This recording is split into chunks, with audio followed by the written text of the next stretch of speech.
اب سعید کا واقعہ آپ نے بہت سنا، لیکن اس سے پہلے ایک ذکر بتاؤں. روزانہ کوشش کروں گا کہ اذکرونی اذکرکم کی منزل کو سمجھاتا ہوا آگے بڑھوں اور اپنی روحانیت کو کیسے بڑھایا جائے، اپنا لائف سٹائل اہل بیت کے لائف سٹائل جیسا کیسے بنایا جائے.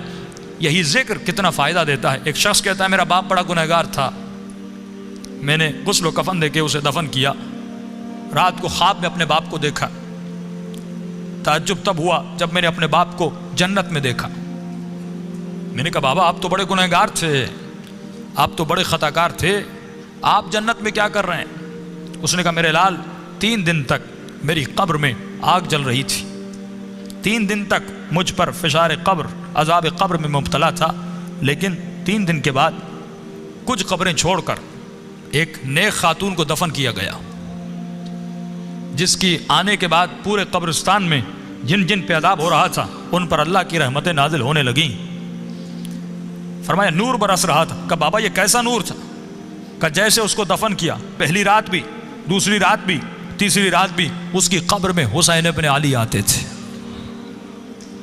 فرمایا جب اس خاتون نے میرے عذاب کو دیکھا، فرمایا اس کے دل میں رحم پیدا ہوا، اور جب امام حسین اس کی قبر میں آئے تو اس نے کہا مولا مجھ پر تو رحمتیں ہیں، لیکن یہ بھی آپ کا چاہنے والا ہے، اس کی قبر میں عذاب ہو رہا ہے، میں چاہتی ہوں میری خاطر آپ اس کی شفاعت کر دیں.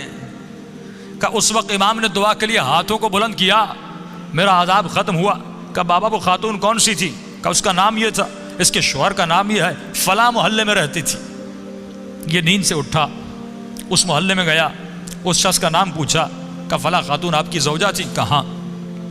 کہ اس کا کون سا ایسا عمل تھا؟ کیا وہ بہت زیادہ نمازی تھی؟ کہ نہیں، صرف واجبات پہ عمل کرتی تھی. کہ بہت زیادہ قرآن پڑھتی تھی؟ کہ نہیں، مختصر قرآن پڑھتی تھی. کہ کوئی ان کا خاص بہت زیادہ ذکر تھا؟ کہ نہیں، ایک عام سی زندگی گزارتی تھی لیکن اخلاق کی اچھی تھی. اس نے کہا اتنا پوچھ کیوں رہے ہو؟ اس نے سارا واقعہ بتایا کہ آپ کی زوجہ کی خاطر میرے باپ کی شفاعت ہو گئی. کوئی تو ایسا عمل ہوگا جس کی وجہ سے امام حسین اس کی قبر میں گئے. تو فرمایا ایک عمل تھا جو کثرت سے کیا کرتی تھی. کہ وہ کون سا عمل تھا؟ فرمایا روزانہ زیارت عاشورہ پڑھا کرتی تھی. یہ مقام اذکرونی اذکرکم ہے کہ ہمارے چاہنے والوں تم ہمیں یاد کرو، ہم تمہیں یاد کریں گے. اللہ کہتا ہے تو 1 قدم ہماری طرف آ، ہم اہل بیت 10 قدم تمہاری طرف آتے ہیں.